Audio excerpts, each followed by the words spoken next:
دیدم انگار همه دویده‌اند و فقط من جایی میان زمستان جا مانده‌ام.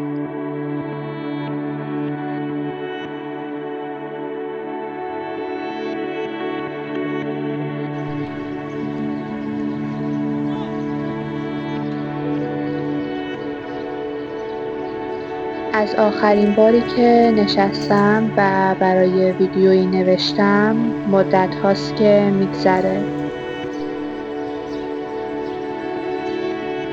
در این چند ماه زندگی از یه جایی به بعد فقط گذشت. روزها اومدن و رفتن.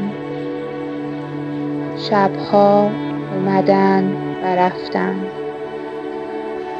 و ما فقط سعی کردیم دوام بیاریم. روزها بارها و بارها حس کردیم به ته خط رسیدیم. بارها و بارها به دنبال بقا گشتیم. به دنبال راه نجات. به دنبال لحظه‌ای بدون فکر. و شاید فقط چند دقیقه فراموشی.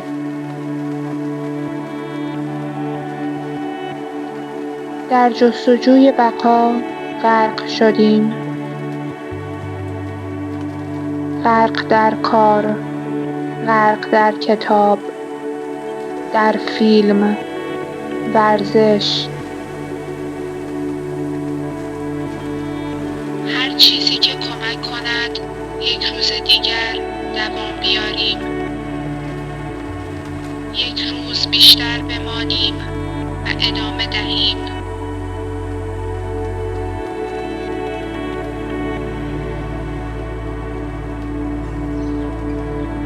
تا که یک روز به خودم اومدم و دیدم دیگه کارایی که یه زمانی دوستشون داشتم رو خیلی وقته که انجام ندادم.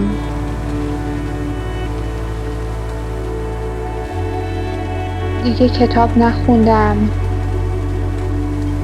آشپزی نکردم. کیک درست نکردم. عکس نگرفتم. ماه رو تماشا نکردم. تنهایی قدم نزدم. و حتی حواسم از آسمون ابری هم پرت شده بود.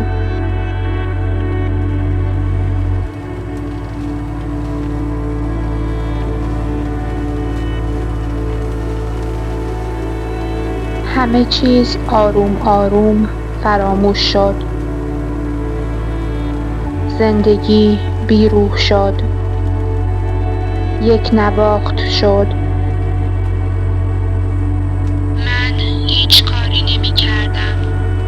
فقط تلاش می کردم فرو نریزم. روزها گذشت. صبح شد. شب شد. چای دم کشید. سرد شد. ابر از آسمان رد شد. پرنده روی شاخه نشست. پر کشید. ماه هر شب بیخبر از ما بالا آمد. و زندگی با تمام سنگینیش ادامه پیدا کرد. و ما هم خسته تر از قبل، غمگین تر از قبل. هنوز